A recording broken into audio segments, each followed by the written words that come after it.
Hey guys, and welcome back to the HobbyDude 007 channel.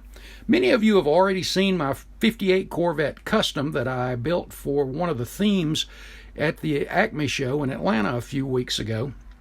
Well, I wanted it to be somewhat a surprise, so I did not do a final video or a finished video on it. So I thought I would do that now and give you a little history on the build and a little of the inspiration for it as well. So let's get into it.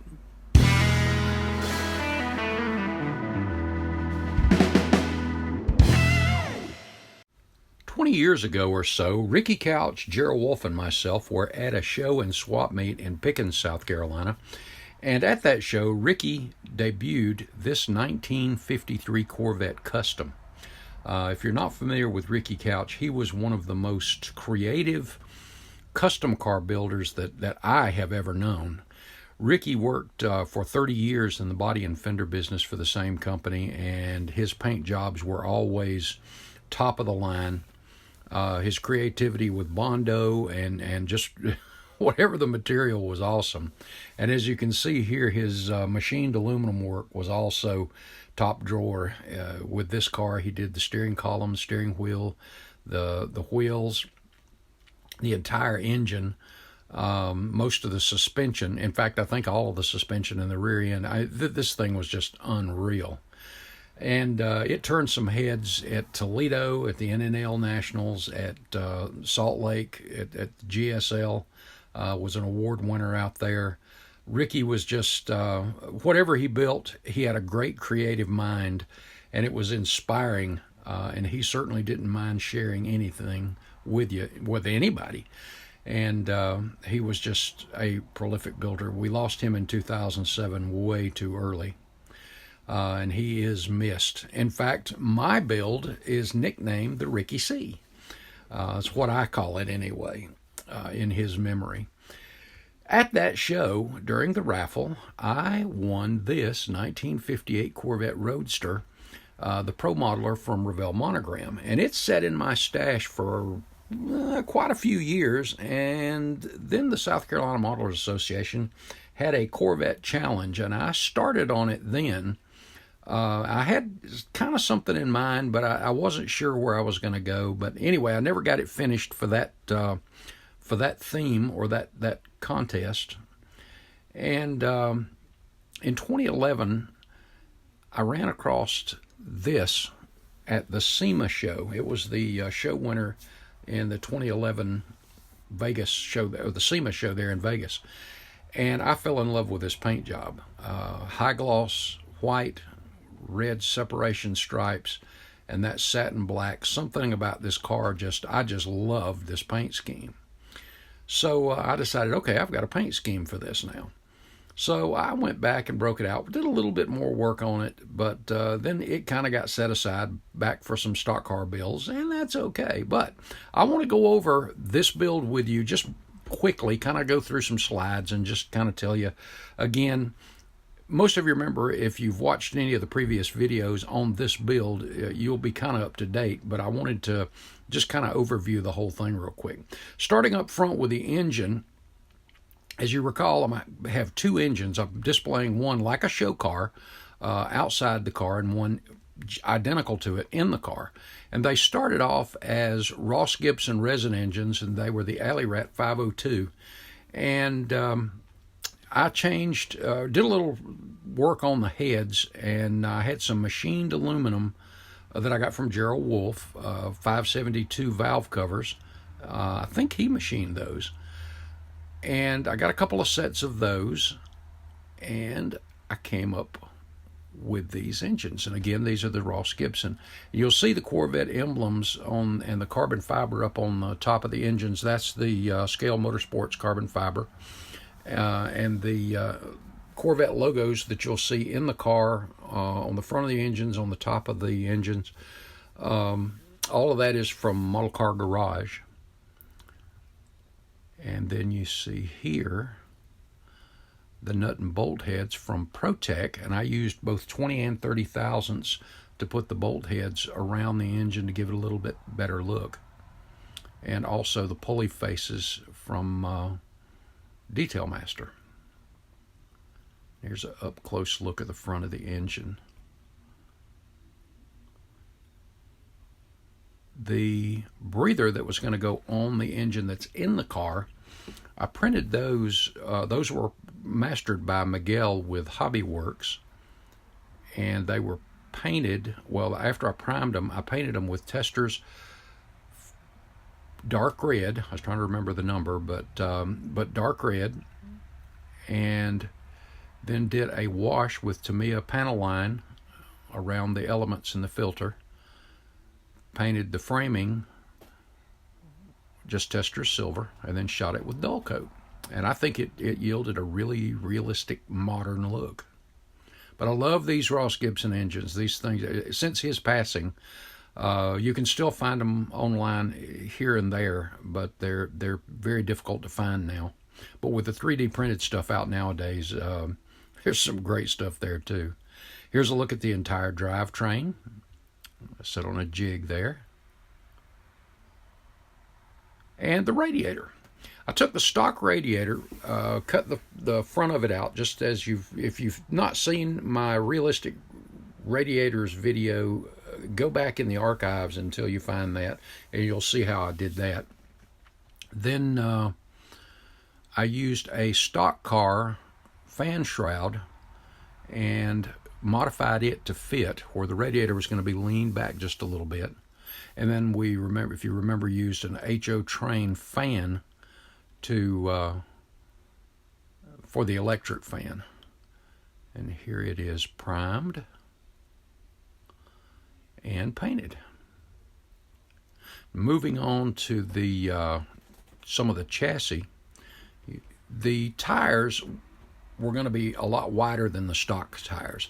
So I was going to have to create some smaller, kind of small tubs. So I took some 20,000 sheet plastic, cut away the stock wheel wells, or rear wheel wells, and then created new ones with the 20,000ths there, as you see. And we got that puttied up smooth then, really good. And test fit. You heard me say this many times. I test fit constantly. I'll make a part, I'll test fit it. I'll make a part, I'll put it on the car and test fit it. Test fit, because there's nothing more frustrating than getting everything together and then discovering you've got to either cut away some paint, decal, whatever it is. So test fit as you go. And you see here everything's looking good. And moving to the trunk, I wasn't sure at first if I wanted to put 2 batteries in it, so I went ahead. These are resin battery boxes. I think these came from Scenes Unlimited, and turns out I only needed 1, but I have another one ready for a different project. And next up was the Detail Master NOS bottles, the nitrous bottles, and these were just they're spun aluminum, and all I did was shoot them with all-clad transparent blue. Just airbrush that right over it and put the decals on, and made a little tray that those would be mounted to. And a fire extinguisher was needed, so we used, again, Detail Masters fire extinguisher kits. I love these things. They really are really sharp. And then we got that mounted in the trunk. There's everything all in there, and you'll notice the carbon fiber decals from Scale Motorsports that are over the tubs and the floor of the trunk. And the rear bulkhead I started to do in carbon fiber, but for some reason I just thought it looked better, the contrast, with that just staying gloss black. And you see the nitrous lines. The actual lines are Protec, and the combination fitting is from Detail Master. Then we go to the interior. As you see, this is the real car's interior, and I really like that red interior with the black accents, but I decided to do something a little bit different. There was a few things that I wanted my own touch on. So we started with the dash, and I cut away, as you see, a good section on the driver's side, and I filled in some of the gaps and some of the stuff that was in the stock on the right side, and then built up the housing where the gauges would be, and built a new face for the radio and instrument panel down there near the console. Here you see where I made a little piece that goes up over the gauges, and then we just kind of, you see the putty where we just glassed that in. And here it is in paint. And I used 3 different patterns of Scale Motorsports carbon fiber on and in this car. And as you see here, this is what I put for the instruments. The steering wheel was from a 97 Corvette. Well, the steering wheel and the steering column are from a 97. And I loved, in the real car from SEMA, had a 2-tone steering wheel. And I really liked that, so I thought I would just go with that on this one too. The seats were, I liked the shape of the seats. I just didn't like the centers, so I cut those out and took some evergreen plastic and made the panels and replaced those, give it a little more modern look. And that was going to be, there was more painting to do on this too, which you'll see here in a minute. The door panels had, they didn't fit with the theme that I was going for, so I cut everything away, sanded it down really good. There was a couple of holes in it, and I patched those on the backside, and then we put some filler over that, sanded it nice and smooth, and then we took some evergreen strips to make the armrests.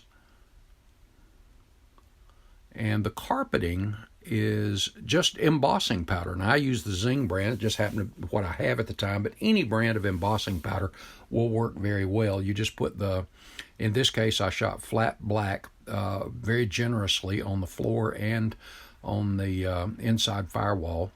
And then you just sprinkle the embossing powder all over it, kind of pack it down, let it dry overnight, and then just brush the excess off, and it yields a really nice looking carpet effect. The seat belts were from Gopher Racing, just one of the stock sets. I was going to do something custom, but I really like the GM look on the buckles, so I just kind of stayed with that. And here they are mounted, and you get a look at the carpet there too. But here are the seat belts mounted, and there's a look at the dash and the instrument panels.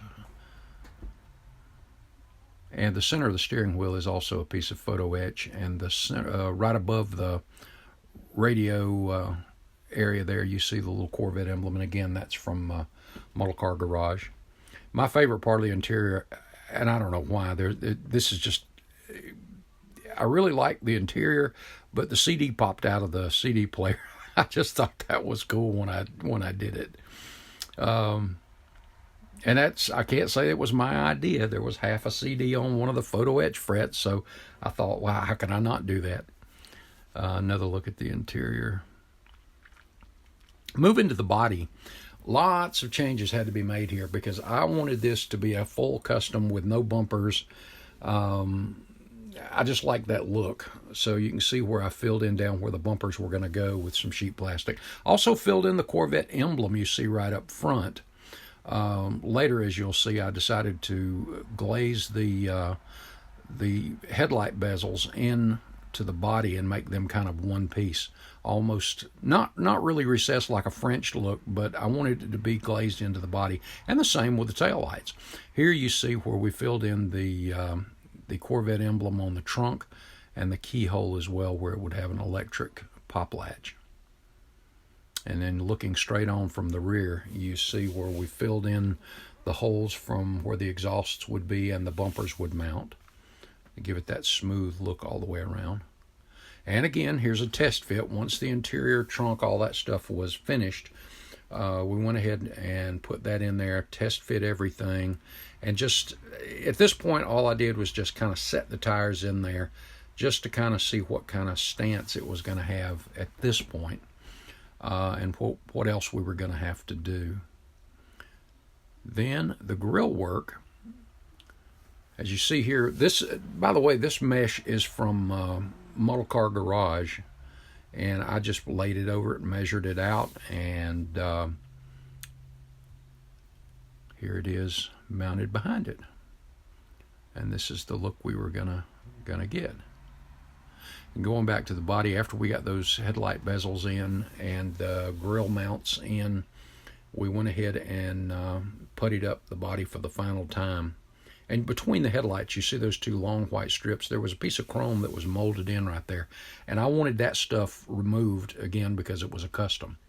But we got everything, got the mud on it, the cowl, the top normal place where the roof would attach, the convertible roof would attach, and we filled all that in, again, it being a custom.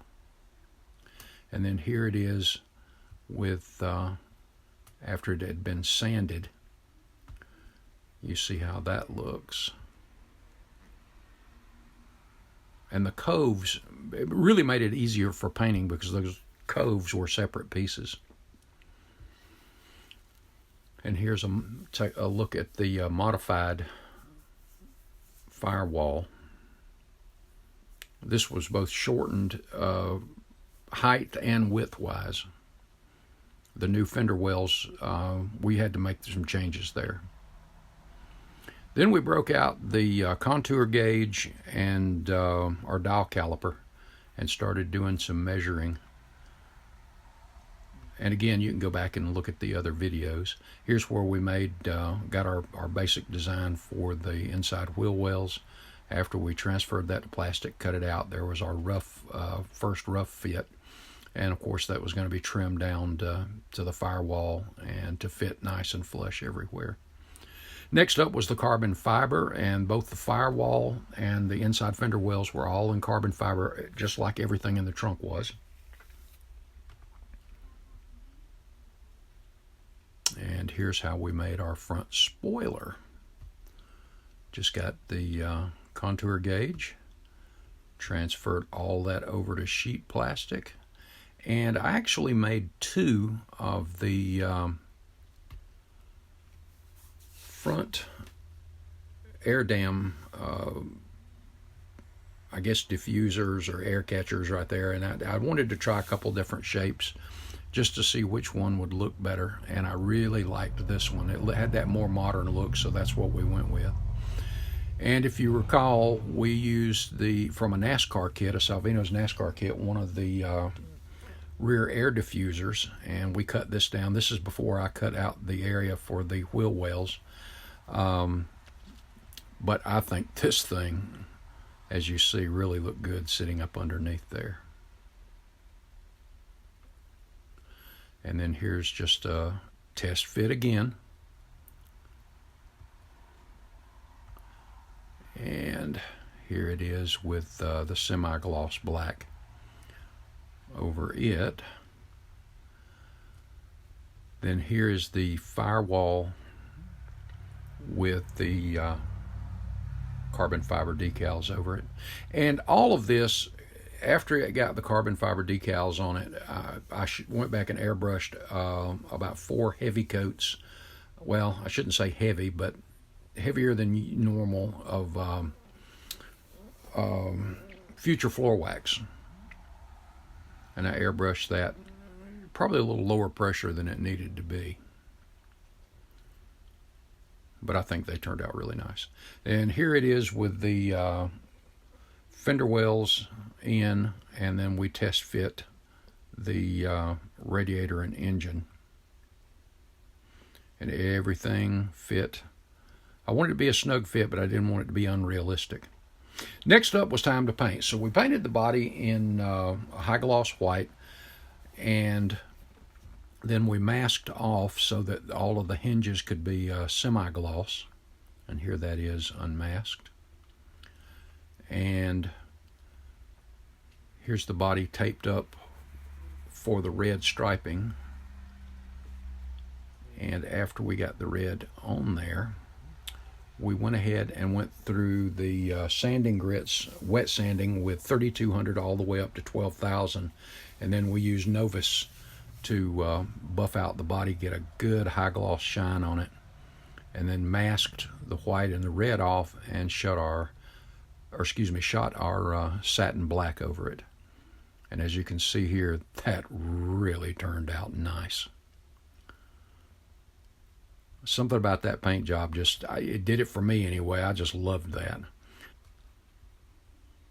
Next up, the brakes. These were some calipers from Norm at Replicas and Miniatures of Maryland Company. And as you recall, you can go back and check it out. As I said on the other video, we made the brake pads. And those are pressure fit in there. And I had an old set of, and by the way, the discs are from Model Car Garage. It had a very old set of machined aluminum wheels that I had. I don't even remember where I got these things, but I had them a long time. And I thought they were perfect for this. So we used RB Motion aluminum valve stems. And that was what we were going to go with. And of course, here it is before the air dam's installed and the hood's installed. Just kind of a mock-up once again. Even though a lot of the components were done, I still test fit a dozen times in every stage, it seems like. And again, if you do that, you're going to avoid a lot of problems down the road. You can see the carbon fiber firewall. For some, it's just really too dark, but the carbon fiber is on the inside fender wells as well. A look from the rear. Right into the nose.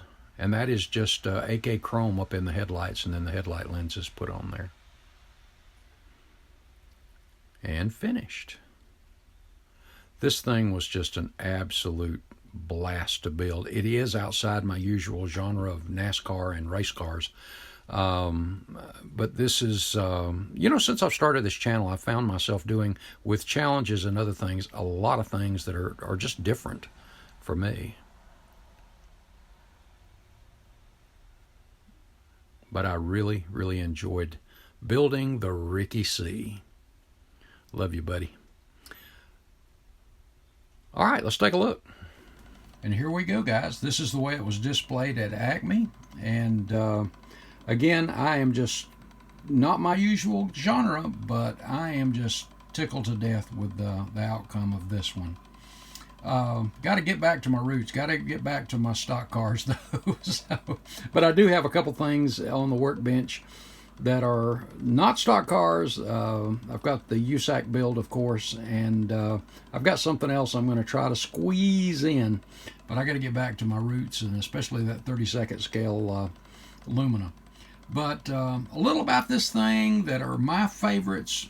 The engines, gotta love them. I mean, I'll try to stay out of my light here a little bit.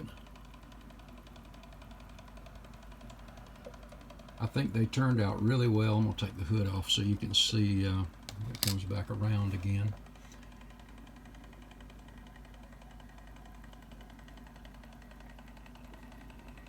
The engine up close.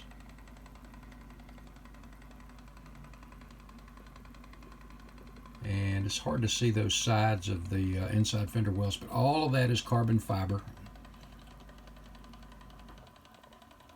And the interior, man, my favorite part of the interior is still the CD popped out of the CD player on the dash there. I don't know what it is about that. I just love that. And another of my favorite spots is all that carbon fiber on the wheel wells and inside the trunk, as well as all of the goodies back there. The stance, the grill work. It's just a fun build. It really, really is. But appreciate you tagging along on this one, guys. Head over to HobbyNut Models. Check out Mark's inventory. This paint came from there, so be sure to scoop you up some paint while you're over there. Guys, God bless. Have an awesome week, and I will see you in the next video.